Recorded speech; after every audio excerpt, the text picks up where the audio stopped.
Infants who are born premature are often in incubators and various types of gadgetry and machinery for weeks and perhaps months. It's now known that if these children are touched and stroked on the back for just 10 minutes a day, that promotes their brain development. So human touch is essential for development. And in fact, infants who are never picked up will actually die. That's how much of a fundamental need being held is to human beings. In our society, there's an unfortunate tendency to tell parents not to pick up their kids, not to hold them, not to pick up babies who are crying for fear of spoiling them, or to encourage them to sleep through the night. You don't pick them up, which is just the opposite of what the child needs. And these children might go back to sleep because they give up and their brains just shut down as a way of defending against the vulnerability of being abandoned really by their parents. But their implicit memories will be that of a world that doesn't give a damn. A lot of these differences are structured very early in life. In a way, if you like, the parental experience of adversity, how tough life is or how easy it is passed on to children, whether through maternal depression or parents being bad-tempered with their kids because they've had a hard day or just being too tired at the end of the day. And these have very powerful effects, programming children's development, which we know a lot about now. But that's early sensitivity isn't just an evolutionary mistake.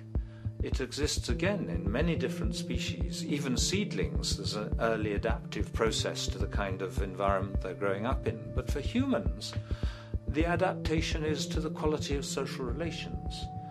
And so early life, how nurturing or how much conflict, how much attention you get, is a taster of the kind of world you may be growing up in. Are you growing up in a world where you have to fight for what you can get, watch your back, fend for yourself, learn not to trust others? Or are you growing up in a society where you depend on reciprocity, mutuality, cooperation, where empathy is important, where your security depends on good relations with other people? And that needs a very different emotional and cognitive development. And that's what the early sensitivity is about.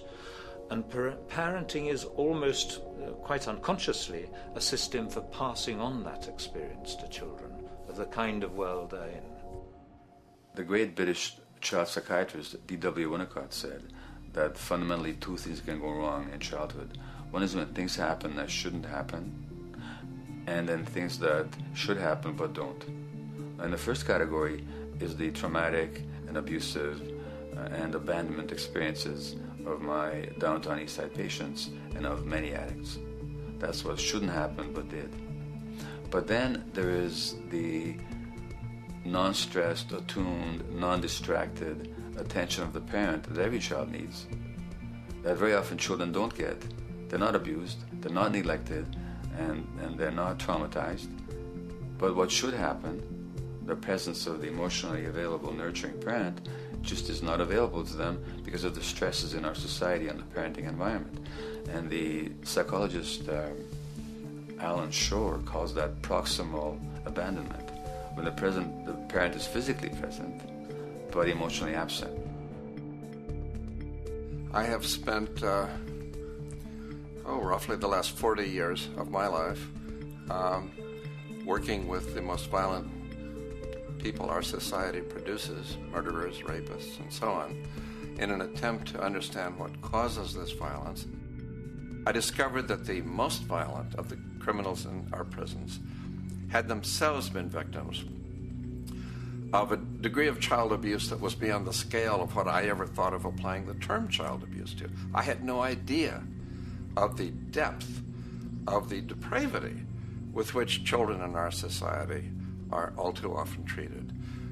The most violent people I saw were themselves the survivors of their own attempted murder, often at the hands of their parents or other people in their social environment, or were the survivors of family members who'd been killed, their closest family members, by other people. The Buddha argued that everything depends on everything else. He says the one contains the many and the many contains the one. That you can't understand anything in isolation from its environment. The leaf contains the sun, the sky, and the earth, obviously. This has not been shown to be true, of course, all around, and specifically when it comes to human development.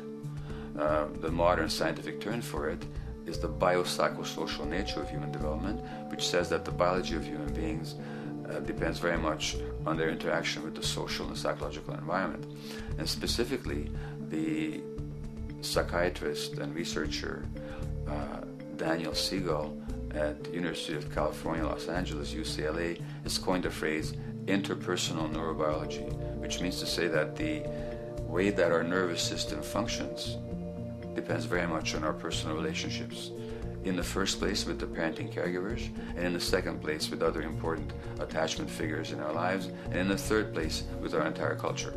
So that you can't separate the neurological functioning of a human being from the environment in which he or she grew up in and continues to exist in. And this is true throughout the life cycle. It's particularly true when you're dependent and helpless and your brain is developing, but it's true even in adults and even at the end of life.